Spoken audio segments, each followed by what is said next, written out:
Opinions expressed in the following show are solely those of the host and their guests and not those of W4CY Radio, its employees, or affiliates.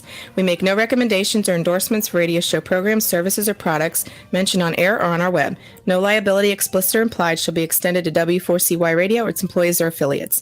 Any questions or comments should be directed to those show hosts. Thank you for choosing W4CY Radio.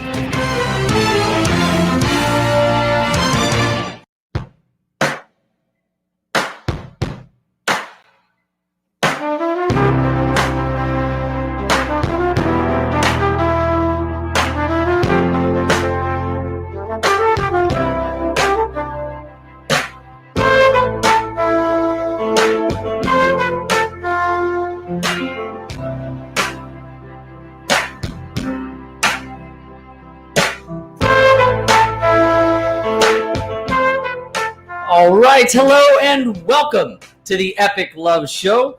My name is Travis Suit. This is episode 103, featuring special guest, successful entrepreneur, author, U.S. Marine Corps veteran, and leadership training and communications expert, Tim Goering, in the house. Man, I feel like I need to pick it up a little bit now because you're all excited.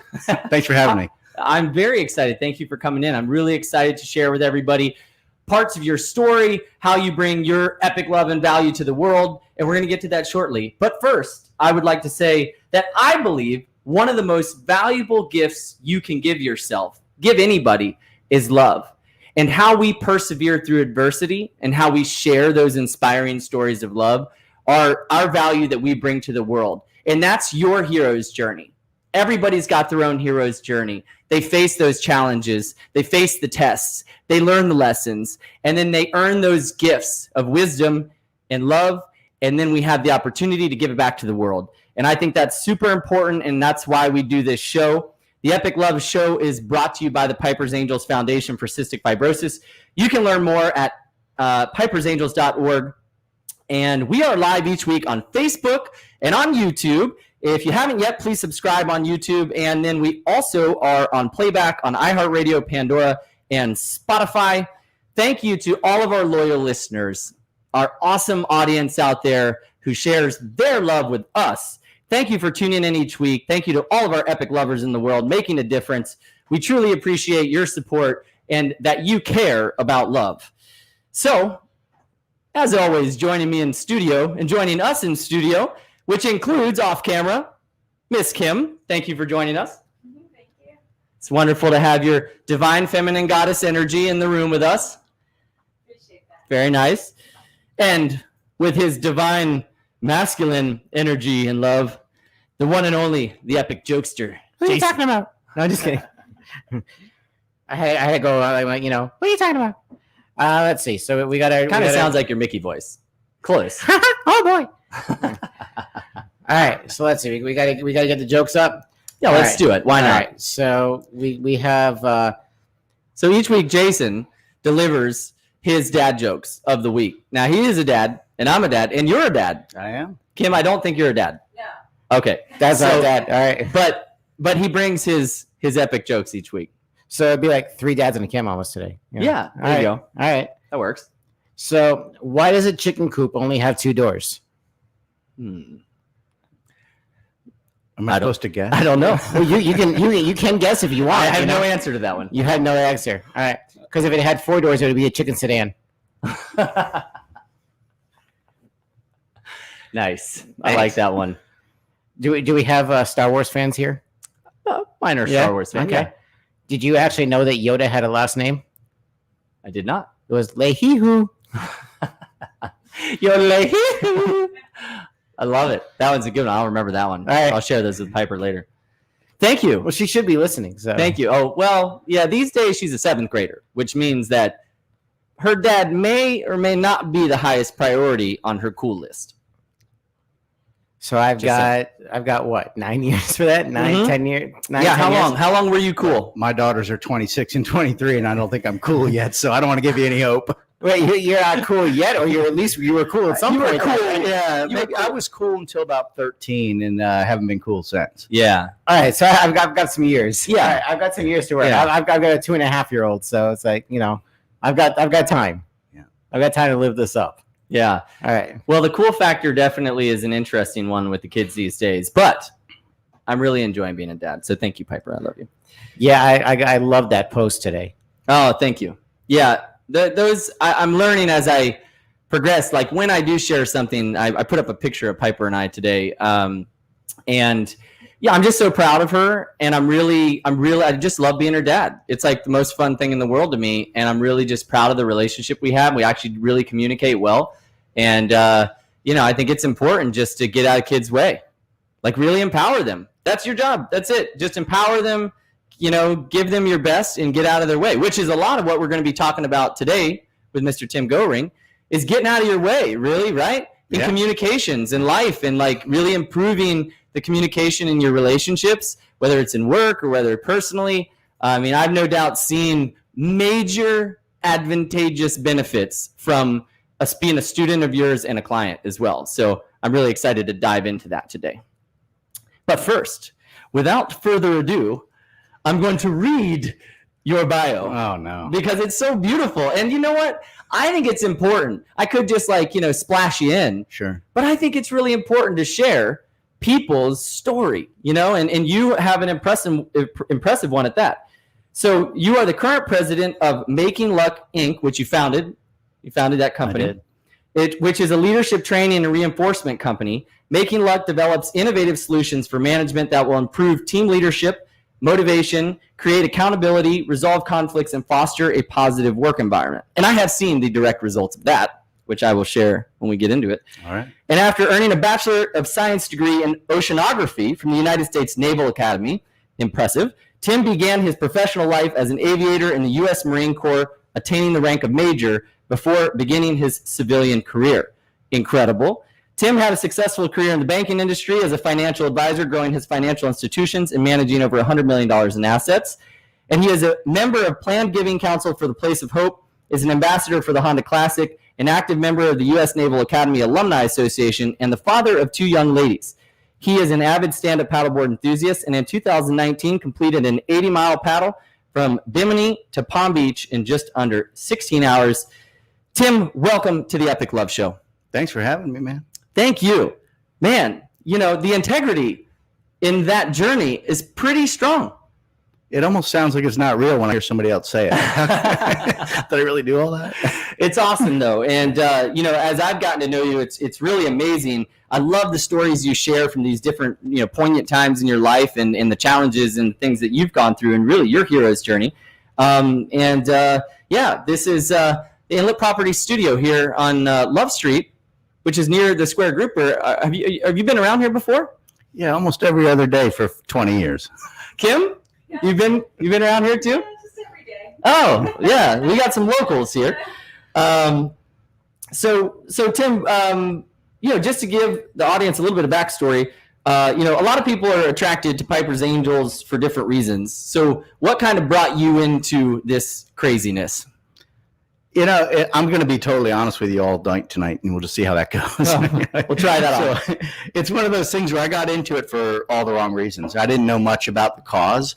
I just needed to do something epic, right? I really did. And when I heard about paddling across the ocean through the Bermuda Triangle from Bimini to Palm Beach, at first I thought, well, that's impossible. And then when I watched a couple of people do it, you did it the first year, the second year I watched it, I talked to a few people and I thought, you know what, I got to try this. So I got into it thinking, I'm really just doing it because I think it would be fun to try to paddle across the ocean. Mm-hmm. And then as I got to know you and I got to know the charity, I realized, wow, this is something special. So it's, sometimes you get into things for different reasons, then you stay with them. And once I saw what you guys were all about, it just changed my whole impression. Yeah. Thank you. Well, it's really interesting to hear you say that because you're not the only one, right? I mean, unless somebody's close to our family or already in the CF community, they wouldn't necessarily be aware of the relationship to cystic fibrosis, but they see this big challenge. Yeah. And for me, when I created it in 2013, it was the opposite, but invariably that it has this effect where people are attracted to the piece of it that I was also attracted to, which was, I had learned about CF, been through many years after Piper's diagnosis, and I wanted a way that I could bring my energy to it. And as we learned, I've learned in the disc profile, right. I want to do something fun. So it was like, okay, my why was there. I was like, well, what am I going to do to fundraise or do something? And if I was going to do something, I wanted to do something that was big and adventurous and fun. And that's what appeared, you know. And I had seen it with some guys out in Hawaii doing long distance paddles. Yeah. And that's where it came from as far as the idea. And there were actually a couple guys who did it the summer before out of Miami, and they'd gone to Dania Beach. And so it was possible at that time. And I thought, man, okay, let's give it a shot. Yeah. I wouldn't even thought it was possible. And that was fun, finding out that it was. It was. Yeah. And you did it. Yeah. 80 miles nonstop. An Iron Crusader. That's not easy. There's only a very select few of the group of people who have tried it in total, who have done it, that have made it the whole distance. Yeah, I won't do it again. What was the hardest part? The hardest moment? I definitely, without question, the hardest part was you really kind of get used to your time and your pace, and you start thinking, okay, you know, I'm going to be there in 5 hours. I'm going to be there in 4 hours. And then when all of a sudden you can see the East Coast of the United States, so you can see the beaches right there, right about at that same time, you lose the added push of the Gulf Stream. So all of a sudden your time slows down significantly. Yep. And the sun starts, you know, creeping down on the horizon. And it just, you know, the last 2 hours seem like they took 10 hours. They're brutal. No question about it. Yeah, I agree. The last 2 hours, and I've done it. This next year will be my 5th time.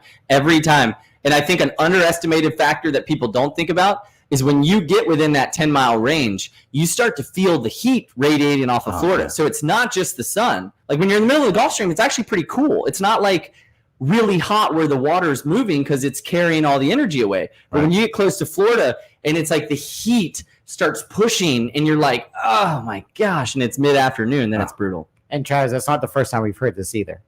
I think that same range. Yeah. We've heard that from other the paddlers that have done the crossing. For sure. It's that moment that they start to see the horizon. It's like, I see land, but it's going further away. We need to come up with like a clever name for that last section. You know, like the gauntlet or something. Something that's like the last crusade. the final crusade. I'll put Kimmy on that one. She's good with coming up with the creative side. Creative names for sure. Well, I've got a lot of questions for you, and I'm really excited to share your story with the audience and with anybody who's listening out there. And thank you if you are tuned in.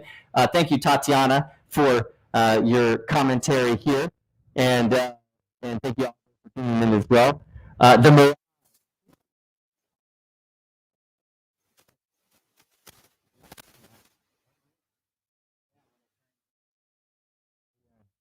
You start thinking you're almost there and you're not. That could be a mirage for sure. I like that. Yeah. We might have to use that, Oliver. Thank you. So, Tim, you're an alumni of the Naval Academy, and I would love to know what inspired you to go to that school, because that's a pretty particular choice. Yeah, and believe it or not, that was my second choice. And you know, I'm going to lay it on the line today. My whole life, I had a cousin that was about 10 years older than me, and he went to the Air Force Academy. And when he got into the Air Force Academy, the entire family thought Tom was cool. And for the record, Tom's cool. He flew the stealth fighter when it first came out. I mean, he really is cool. And, you know, when the whole family's digging on Tom, I wanted to be Tom. And then much to my dismay, I did not get into the Air Force Academy. So it kind of threw me for a loop. You know, when you tell everybody from the age 10 that you're going to the Air Force Academy, and then they said no, I realized I had to change everything all of a sudden. And luckily, I had gone to the Naval Academy soccer camp. My dad was stationed at the Pentagon. And so 2 years in a row, and our soccer team won the state championship. So I called the soccer coach at the Naval Academy, and I said, well, I got a weird story for you. You know, my whole life I wanted to go to the Air Force Academy, and they said no. You know, it's March of my senior year of high school. I don't suppose there's anything you can do for me. And it was funny. It was awesome, actually, because he literally said, well, Tim, have you heard of the prep school? You know, Naval Academy has a prep school in Newport, Rhode Island. And I said, yeah, I have heard of it. There's a couple kids from my high school that have gone there. And they said, well, if you go there, will you quit? I said, no, sir. If you get me in there, I won't quit. I don't quit. Right. And he said, all right, well, I'll call you tomorrow. I thought, well, that's kind of weird. You know, I spent a year trying to get into the Air Force Academy, and I got to know. And Scotty Eckert is going to call me tomorrow and let me know if I'm going to go to the Naval Academy. So he called me back the next day, and he said, you're in. And I couldn't believe it. So I ambushed my dad. We were one of those families that we ate dinner at 5:30 every night. My mom cooked, and we ate as a family and we got grilled. And I told my dad, I'll never forget the look on his face. I hope he's listening because You dropped it on the table. yeah, I said, hey, I'm not going to go to the Air Force Academy. He's like, I'll just like that sport, just going to give up. It's like, he thought he was a great Santini. And I mean that as a shot because he's in New York, so he can't hit me from there. Right? But I said, no, I'm not.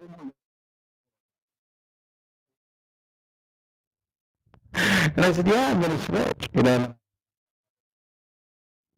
Here's the letter. I'm going to.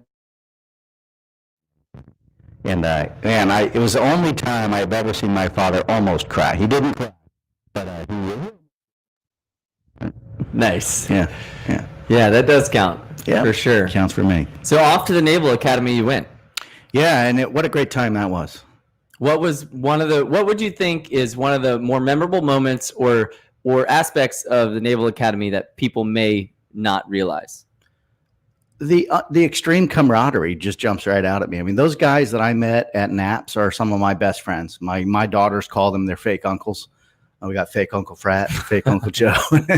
And, these guys are still my friends, 35 years later. Because, you have that common bond. You go through something really, really hard together. Right. You just stay close. And I just never thought it was going to be quite like that. We went on some epic adventures together. We did a lot of cool stuff together, and we all came out the other side, or most of us came out the other side. And it's just a great group of friends, so tough place to be, great place to be from. Mm-hmm. Yeah. Yeah. And what was hard about it? For me, academics. I wasn't the best student in the world. And so I struggled. But the good news is when you're in a group like that, there are plenty of people to turn to. If you need help on anything, you're just, you're one knock on a door away from somebody that is willing to stop everything they're doing to help you. And right. That's a special environment for sure. Yeah. And what did you focus on while you were there? What was your studying? What was your main focus as far as? My focus while I was there was getting out of there. and I mean that. I mean, I could not believe, so I'll never forget, you get there and they say, who's the captain of their team? Who's the president of their class? Who graduated in the top 10%? And, everybody's standing up at that point. And they said, okay, look to your left, look to your right, say goodbye. Some of these guys aren't going to make it, right? And I thought, whoa, man, that's going to be me. Yeah. And it was so hard academically for me and so fun for me because the adventure they present you every single day, every single summer was phenomenal. We got to fly airplanes and blow stuff up and go on ships and go on submarines underneath the water and go to foreign countries. I loved all the adventure of it and hated every bit of the academics. Right. And that was the 80s. We were eating all wrong. We weren't doing it right. Now, when you were coming out of there, could you have gone in the Navy?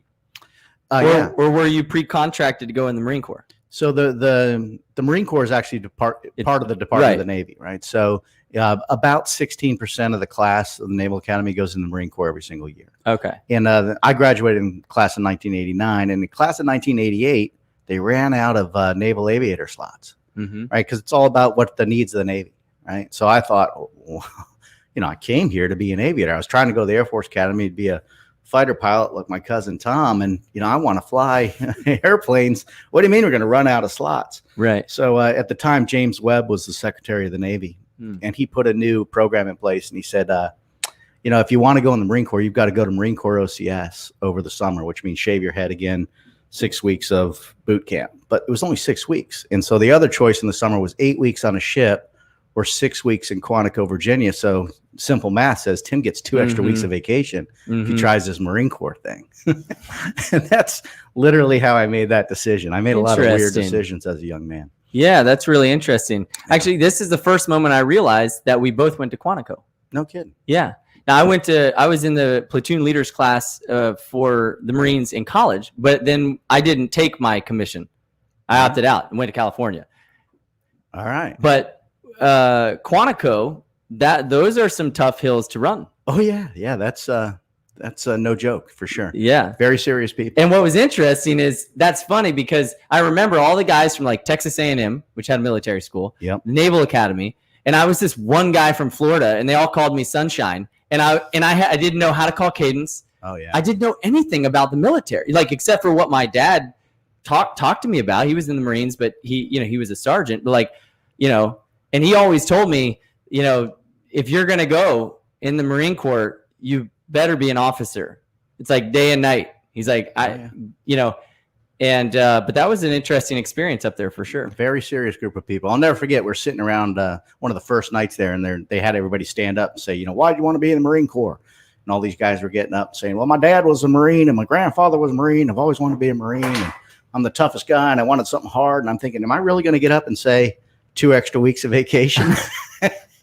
I'm going to have to think of something to say, because I'm not a very serious guy. Everybody that knows me knows that. And so for me, it was really kind of the beginning of fake it till you make it. Right. And because I really love the adventure of it. So, I don't mind the hiking and the camping and the blowing stuff up and flying airplanes. It seemed like a lot of fun to me. Yeah. But they took it way more seriously than I did. Gentlemen, Great Lakes. All right. Congratulations. It's cold up there, man. Yeah. What are you thinking? Well, I got right in between the time where like winter had ended and winter was about to begin. All right. Man, many props. Yeah. So when you were a pilot in the Marine Corps, what were some of the more memorable experiences you had? Wow. Man, I could go on forever. I've heard you tell a couple of them over the last couple of years. And I mean, every time I'm like, wow. Yeah, how long are we going tonight? Yeah. We could stay just on this topic. The best story you got right now. Oh my gosh. Best story I got right now, man. You had to tell one. In front of the world. I don't know. I better clean them up a little bit. For me, I guess it was, my whole career was shaped by, growing up watching like MASH, and we'd watch Walt Disney and Mutual of Omaha every Sunday, and my mom would make root beer floats for us. And it was just a great experience. And I always wanted to fly helicopters. I really did. And I chose to go to Hawaii and fly CH-46s. And Hawaii is a dream come true. But as a Marine in Hawaii, what really means is the USS Bella Wood, and forward deployed to Korea and Thailand. And it was an experience. And it was just, for me, it was fun to go and see the world's view of our history. I got to go to Korea and go to the Korean War Museum and see their version of how the Korean War went down. I got to go to Hiroshima and see their version of dropping the bomb on Hiroshima and Nagasaki. And it was just, for me, it was very enlightening to listen to history, to watch history from somebody else's perspective. And it grew me as a human being. It was a lot of fun. Yeah. And then, and thank you for your service. Oh, thanks for saying that, man. Thank you, Jason. I would say that your dad and Jason over there, I mean, those enlisted guys are the backbone of the service. They're the ones that make it happen. Absolutely. The officers may be taking all the credit, but those guys are the ones that are leading the battles. They're the ones getting it done. Yeah, definitely. So then you kind of switched gears. You came out, and what was the reasoning for going into the banking industry, into the finance industry? Again, it was an accident. Whoops. The reason I got out, all I wanted to do was be a steely-eyed warrior my entire life. I really did. I liked the adventure. I was an adrenaline freak. And then I had 2 daughters. And you know this because you have a daughter. That changes the whole game. And once my oldest daughter, I went away on a deployment for 6 months. And when I came home, my daughter had different color hair. And she was walking and she was talking. And I missed it. And I decided right on the spot, that ain't me anymore. I got to find another path. And so I took one more aviation job doing search and rescue helicopter flying in North Carolina in the Outer Banks. And that was fun. But I knew right then I was getting out. And it was because I had to attend to my family. I don't regret that at all. It was the next epic adventure. Raising girls is no joke. Yeah, it definitely is. And what are their names? Sienna and Aislinn. And how old are they now?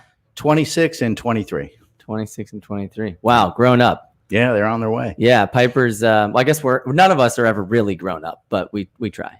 No, I like to think of myself as 2 27-year-olds battling for supremacy in this old body. Who's winning? I'm 50. I'm both right now. That's So, and what was that experience in the banking industry and the finance industry like? I mean, how did that set you up for where you are now on your path? I kind of used everything that I learned in the Marine Corps. In the Marine Corps, the whole idea was you're in this with a bunch of other people, and so try to pretend like you're doing it on your own and you're going to lose. And I took the same approach in corporate America. And luckily, I went into a couple of companies right off the bat where I was in there with other military guys. They were hiring academy grads that they wanted to turn into monsters in some other corporate environment. And they figured if they get some military guys, these guys won't quit. And that's what they were looking for.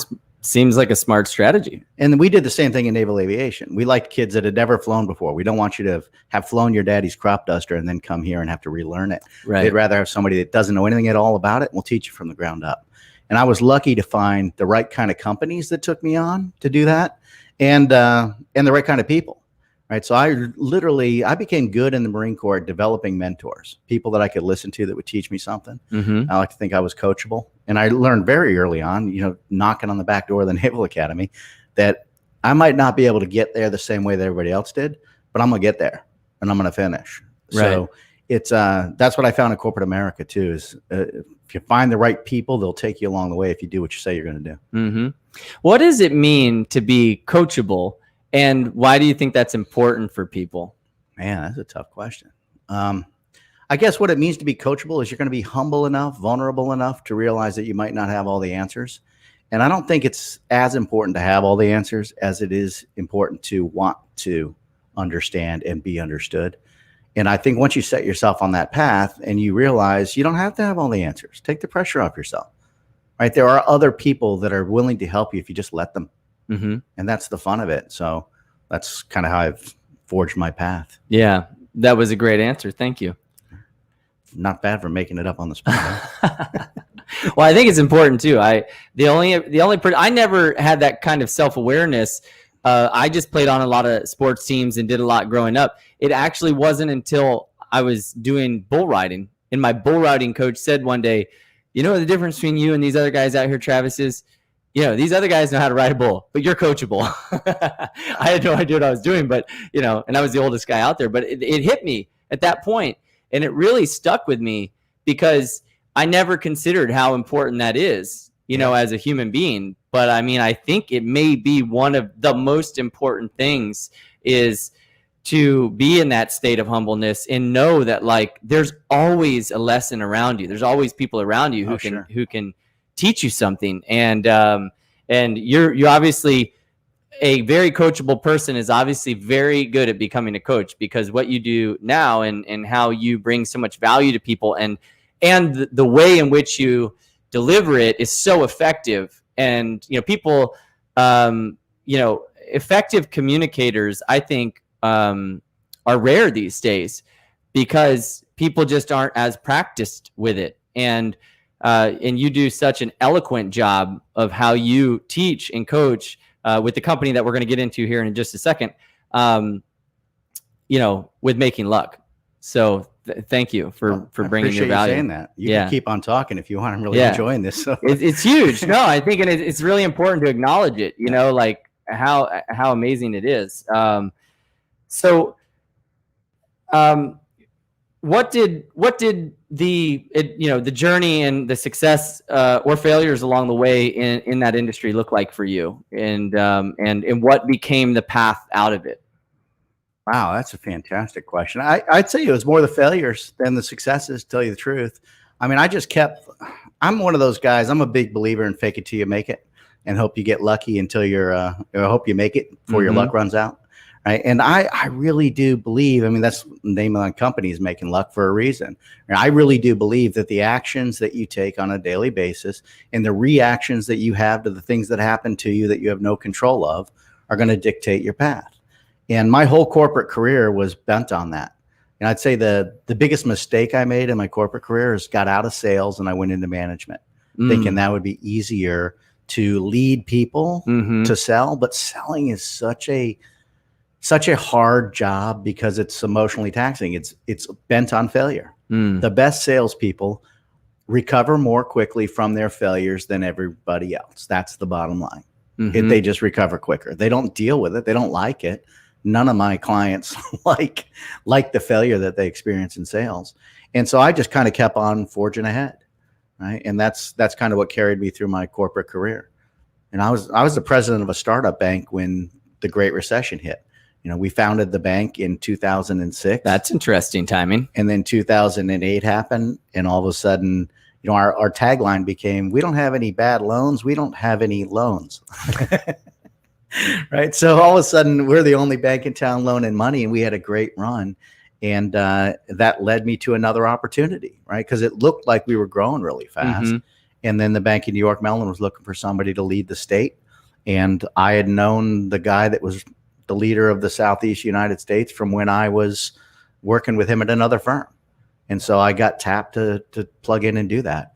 And it's hard being in charge of salespeople. Yeah. Yeah. Absolutely. Well, I was one of those salespeople. I actually worked for Cox Media as my first job when I got out of college, and I was in radio sales. And I just find it really interesting, especially like a huge corporate company like that. I mean, we had some sales training, but I mean, I felt like I got thrown to the wolves. And I mean, luckily I was a good talker, communicator, and I had a lot of energy and I had a lot of ideas. But I find the system that you teach, to be incredibly effective in comparison to what I experienced in many different sales jobs from the time I was like 20 to 35. And I mean, I really feel like people just aren't set up for success in that way. I felt the same way when I discovered it. I mean, it was really, and it's funny you call it a system, because the Sandler System, what makes it special, it's a systematic way of selling, right? And I love that, because as an aviator, you had a checklist for everything. Yeah. First, you turn on the igniters, then you add the fuel. If you add the fuel first and then turn on the igniters, you have a bomb. Yeah. So it's important to have a system. Yeah, we had standard operating procedures, and everybody adhered to those procedures so that we could operate in a no communication environment. Everybody knew exactly what everybody else was doing, so that we could fly in somewhere just clicking our mics and communicating with each other that way, because we briefed it and then we executed it, and then we boldly debriefed who didn't do what they were supposed to do. And there's no excuse for that. Let's not make it happen again. Right. So I carried that into my corporate world, and it worked out nicely for me. And so when did you decide to, from an entrepreneurial perspective, really launch Making Luck? I decided, it was one of those slow decisions that was kind of that sneaks up on you. I think it started with one of my best producers came to me and said, hey, Tim, I'm hiring this Sandler coach, and I was hoping you'd pay for it. And I'm like, well, what about me? I'm your coach, right? Yeah. And who's Sandler? I love reading sales books. I'll read anything with an edge to give me an edge. I've never even heard of this guy. And so she told me the name of his book. His first book that David Sandler wrote was You Can't Teach a Kid to Ride a Bike in a Seminar. And that title screamed at me. Yeah. Right. It turns out how well you ride your bike is directly related to how much you practice riding that bike. Right. So if you want to ride a unicycle, I ride a unicycle. You got to practice that a little bit. You don't want to just jump on it. Right. Right. And if you, just because you know how to ride a bike doesn't mean you want to ride your bike down a mountain in Aspen in the summertime. But I do. I think that'd be pretty fun. Sounds exciting. Yeah, it sounds exciting. And what I found with a Sandler system is a very systematic way of selling that I wish I'd had. And when I discovered that, I started looking into Sandler. And like I told you, my biggest mistake was going into management, because in management, you have to motivate other people to take risks that put their family at risk, right? And you have to fire people, and you have to hire people, and you're betting your professional career on their success. And I felt culpable. In the Marine Corps, you never leave anybody behind. In corporate America, we love leaving people behind. Right? And in corporate America, they encourage you to lie to them, right? Are we going to make the budget this year? Well, no, I don't think we are. No, that'll get you fired. And, truth be told, if I'd stayed for another year in corporate America, they probably would have fired me, just like every good, football is a great analogy, right? If those coaches don't perform, they get fired. Right. There always needs to be a fall guy. And when I saw in Sandler, when I discovered it, is holy cow, I might be able to retire from banking. Technically, I retired. They gave me my pension. They gave me my stock, and that was fantastic. And I figured, hey, this is an opportunity. I counted my money and realized I have just enough money. I got lifetime alimony commitment. I got 2 kids going to out-of-state school. This is perfect. I can spend all my life savings on a business and quit my job and give it a go. And there's no way I can quit, because I can't. I got obligations. Right. This is perfect. So that was 6 years ago. I guess it worked. Yeah. Big step. Yeah. In retrospect, it was ridiculous. I don't know why I did that, but that's the story of my life. Looking back, I think, man, why would I go in the Marine Corps? Why would I start a bank? Why would I quit my job? This is crazy. Here we are. It seems to be working. Yeah. There's tangible results. And I need it. I told you I was an adrenaline junkie, and I always was growing up. I had an older brother. We boxed in the living room. Sorry, Dad. And it wasn't child abuse back then, but we boxed in the living room after dinner. And my dad did it on purpose, right? Because it would wear the boys out so Right. we wouldn't act like jerks around the house. And it was, I grew up needing that feeling. When I left the Marine Corps, I had this hollow feeling in me for a long time. Like, wow, I don't feel like my life is at risk. Mm-hmm. And I found that in sales, by the way. Sales is really good at making you feel like you could be absolutely out of the street tomorrow. So I need that feeling of, oh my gosh, what's next? I like living on the edge like that. It's a feeling that once you get that adrenaline, it's real. I'm not the first person to bring that up. Adrenaline, that feeling is meaningful to me. Yeah, absolutely. Well, and so how did the philosophy of making luck really cement itself into your belief system, into your kind of pathway, and then how you ultimately named your company that? My brother's not going to like this story, but it's real. In 1995, my brother was working for one of the big 8 accounting firms at that time. And they were doing this novel concept where they were making all the computers at the accounting firm talk to one another through the intranet so they could send electronic memorandums. This was cutting edge stuff. And my brother said, I'm going to start this company, Tim. And I'm just going to, he didn't want to be an actuary anymore. So he raised his hand and said, I'll be your tech guy. And back then, all you had to do is raise your hand and say, I'll be your tech guy, to be the tech guy. And so he was really good at it. And he said, Tim, you ought to consider selling for me. And, it was one of those things, just watching my brother have the guts to quit corporate America and go out on his own was meaningful to me. And he said, you need an email address. So it was 1995. And he said, got to get a Yahoo email address so we can communicate on this whole thing. And all I could think of at the time was my brother made fun of me. He was 16 months older than me. My entire life, everything I did was lucky. If I scored a goal, it was lucky. If I dated a pretty girl, it was lucky. I got into the Naval Academy, that was clearly lucky. He might have had a good point, but his point became invalid in my mind because I risked everything every single time I did it. I asked more girls to go out with me. That's why I wound up with a pretty one. Let me check it out. Right? And I took more chances. So the whole idea of making luck was me taking a shot at my older brother. Right? I literally took that email at makingluck@yahoo.com, which is still my email to this day, because I wanted to tell him, dude, it's not about luck. It's about me putting myself out there, right? Quit calling me lucky. I'm taking a chance. And I fail a lot, boldly, because it drives me. So that's where making luck came from. It's maybe a little bit off topic, but you brought up a really good point, and this may be something that is part of your training and everything like that, but it's an interesting question for me. So when I went in the Navy in 2006, and I had a 20-year plan, was going to do everything outside of the military. I had high security clearance and everything. Sure. I got hurt in basic, and basically that was it. I was out. And I had that 1 year slump where I was like, okay, everything's over. What do I do now? And every once in a while, you still get that because it's like, I have a great degree in school and don't feel that I'm doing what I should be doing. How do you get that adrenaline back? Everybody's got a plan until they get hit in the face. Right. Was that Mike Tyson? Mm-hmm. Somebody actually said that quote on our training session this morning. So it's funny that it's coming back to me. And I think you just got to put yourself out there again. I mean, for me, it was find something really, really hard, which is what drew me to you in the first place. Go do it. I'm always looking for something way outside my comfort zone so I can get outside my comfort zone because I like the way other people look at me when I'm outside that comfort zone. When I'm on the edge and they think, oh my gosh, he's not going to make it. And then I squeak by, or I don't make it, but I get back up anyway. Right. Like a rodeo cowboy, man. I wish I had tried that. That would have been fun. Hey, you know what? We're going to a party on Saturday night with a mechanical bull. Oh, nice. The mechanical bulls are much more difficult to ride than a real bull. Oh, I'm sure. I'm not saying the real bull isn't incredibly difficult to ride, but when you have a human operating a mechanical device that throws you off, it's actually less predictable than what a real bull will do when it comes out of the gate. But we could go ride if you want for $35. We can go up to River Ranch on a Saturday night, register online. I got the gear, put on the helmet, get on the back of the bull and go for a ride. You're talking to the right guy when you bring up stupid ideas like that. I just found out that they have a buck out up there where you can just sign a waiver and go ride a bull. We got the adrenaline right here. It's so much fun. Yeah, it's the most exhilarating thing I've done in my life. I will commit to that right now. All right, done. You heard it, folks, live on the air.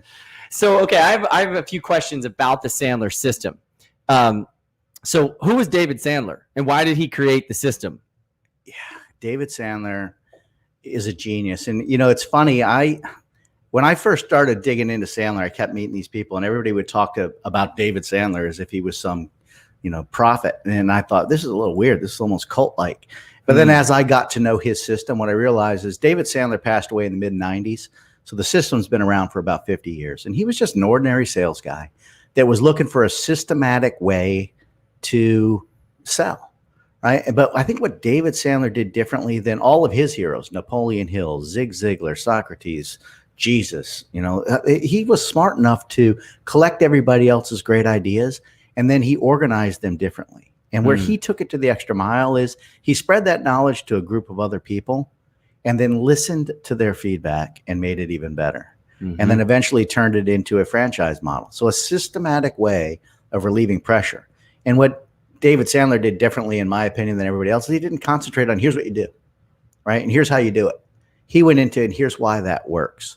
And he met Dr. Eric Berne and Dr. Steve Cartman and Dr. Tom Harris, some genius psychologists from the 60s. And he added a whole bunch of psychology to a sales system. And I love psychology because I wasn't the smartest guy. I really wasn't. I still don't know my multiplication tables, and I'm proud of that now. It was a little weird growing up, trying to memorize stuff when all the other kids found it easy and I found it hard. But I figured out how to do things differently. And it was mostly about communicating and joking around about faking it until you make it, get out of the way, and see if you can figure it out some other way. So when I found David Sandler, it was almost like cheating, right? I really found out, wow, there is a systematic way to relieve pressure, to align expectations, to find out other people's reasons for doing business, to talk about money. And I hated talking about money, to find out who the real decision maker is, and to figure out how to, get to the close without making it weird, and to allow people the opportunity to have second thoughts and buyer's remorse and get over it, right? And just creating an environment where you're not putting any pressure on people and they're still buying a lot of stuff from you for their reasons, because it's good for them, felt natural to me. Yeah, I would agree. It's like incredibly authentic, because even though you have to learn the system, it's like anything else. Once you have some of the tools in your tool belt, then you can really start to exercise the process in a different way and build that confidence. And what I love is how, the goal is for them to be talking. The goal is actually, like, from what I've learned from being one of your clients and learning from you, is I have learned to ask questions better. And that is by far probably the most profound thing that has shifted in what I'm aware of, is that now when I'm listening to somebody, I think about the pain funnel, and I think about, hey, like, this person has a problem, and then I think, well, can you give me an example of that? And then could you be more specific? Because I actually really, if it's my friend or my family member, I really actually care. And now I have a way to, learn more about them. And even with Piper, even with my daughter, it's just improved who I am as a human being, because I'm just communicating more effectively with people I care about. It's so funny that you say because I care, because so many people say, well, I care. But how do you prove you care? And I think the way you prove you care is by asking great questions. And I'll never forget, I used to do the ambush with my kids. The kids would be sitting in the back seat, and then I'd call grandma and grandpa, and then I'd hand them the phone and say, talk to your grandmother. Right? And then my daughter would do this. Yes, no, yeah. And then, I grabbed the phone back one day and I'm like, what's with all the one-word answers? And she's like, well, grandma was asking me one-word answer questions. And I'm like, how was school? Good. You having fun today? Yeah. Were you guys going somewhere for dinner tonight? Yeah. And I'm thinking, wow. If she just said, what's the funniest thing that you saw in school today? And then was quiet, then my daughter would have had to answer. Right? Even if she said nothing, oh, come on, something funny had to happen. Tell me a story. We're a storytelling species. And inside of every great human being, there's a phenomenal story. And you're only going to get to hear that story and learn from their experiences so you can use them to your advantage if you listen And you can't listen unless you ask an open-ended question that starts with who, what, where, when, why, or how, and then shut up. Mm-hmm. Silent and listen have the same letters in different order. I had to look up to even figure that out. I was thinking about that. Huh? Wait a minute. I'm not even that good a speller. And so we've got about 5 minutes left in the show. So I really want to touch on something that is super cool. And that's that recently you wrote a book called Playing the Ace. Yeah. And you brought it with you if you want to hold it up and show the audience. There it is. And, you know, it's not an easy thing to write a book. It takes a lot of discipline and you have to really be an expert on the material.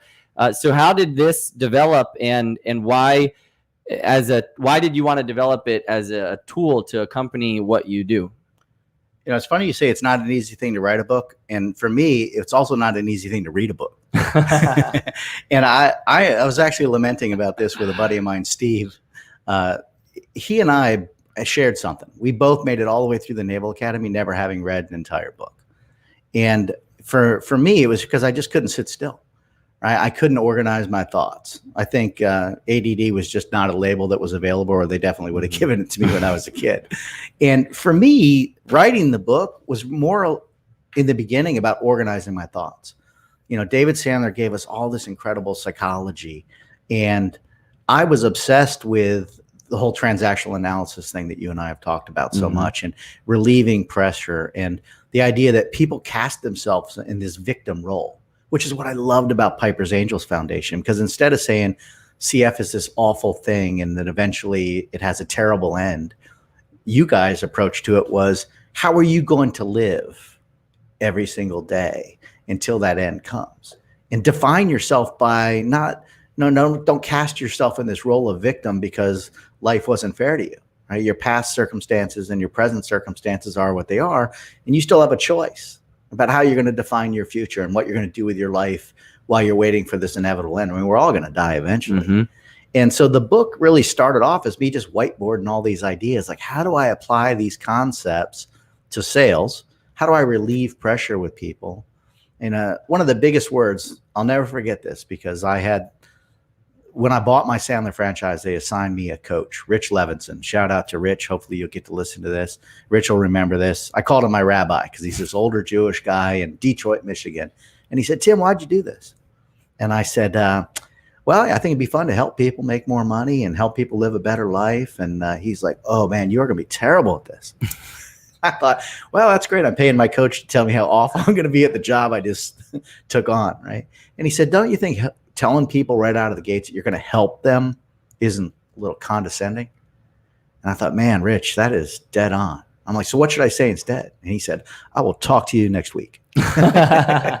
Because he was an empowerment guy. Yeah. Figure it out, dude. Come back to me. Let's talk about it. And it really just became hey, I'm going to go on a journey with you and find out what you're trying to accomplish. And if my product or service will be an aid to you as you're trying to accomplish your goals, and I'm happy to go on that journey with you. And I don't need the credit, right? I'm going to struggle on purpose and let you be the hero of the story. And that takes humility. That takes vulnerability to let somebody else be the hero of their own story. Right. Right. And that's really, the book was all about that. How do I communicate that? How do I create the environment where people will tell me what's really going on? And how do I, through my questions, allow them the opportunity to figure it out on their own? And how can I tell stories about other people? I call this the covetousness clause. You know the 10th commandment by any chance? Are you a religious scholar? I'll start it for you. Thou shalt not covet thy, don't say neighbor's wife, that's 7. Number 10 is actually their goods and services. You're not even supposed to want their stuff. Right. Other people always want inherently what other people have. Which is why they had to carve it in stone and bring it down from the burning bush or whatever the story was. I don't remember it. But so the gist of it is, if you just tell stories, well, here's what other people are doing. And if you don't want that, that's okay.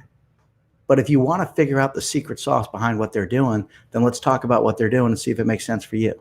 So it allows them the opportunity to opt in. Like, I want some of that. And if your product or service answers their itch, scratches their itch, then it's perfect. Right. And if it doesn't, fine, move on. Right. Some will, some won't. So what? Someone else is waiting. It's brilliant. I love it. Yeah. I love and I just love listening to you talk about it because you're so passionate about it. And it's obvious that, it really, I can testify that it's incredible the work that you do and how it actually does help people and their businesses in a lot of different ways. Nonprofit, for profit, doesn't matter what it is. So where can people find the book? Well, right now we're in rewrite, which is good news. Okay. I suppose we sold out of the first batch, and we decided to make it into a program. I say we because I sold the book to Sandler. How about that? I took their content, I rewrote it, I sold it back to them. Good deal. Right, and it immediately caused some controversy, right? Because we decided, wow, there's a lot in here. There's a lot we can do with this. So we're in the process right now of rewriting the book, and hopefully the second one will come out next year. COVID is not my best friend right now. It's not necessarily for everybody. Yeah, but it'll be back. It'll be back for sure. Okay. Well, we flashed your website up on the screen here where people can reach out. If you heard something you liked today, reach out to Tim, and really enjoyed having you on the show. Yeah, thanks a lot for following the notes. I'm going to do a little Nancy Pelosi. This is all the preparation that I did. And then Travis totally went off script, but that was more fun anyway. So thanks for having me, man. I appreciate it. Yeah, we'll have you back. All right. And then we'll go over your notes. Yeah, all right. We'll see. We'll see how that goes. And so thank you, everybody out there who was tuning in tonight. And thank you for all your comments and all the love and support. Really enjoyed having Tim on the show. And you'll be able to listen to this on playback on iHeartRadio, Spotify, or Pandora. And you can join us next week at the same time, same place. Looking forward to it. And until then, keep promoting the positive and bring your epic love to the world. Spread the love all over the world. All over the world. All my brothers and sisters. Ain't nobody can tell us that this planet is falling.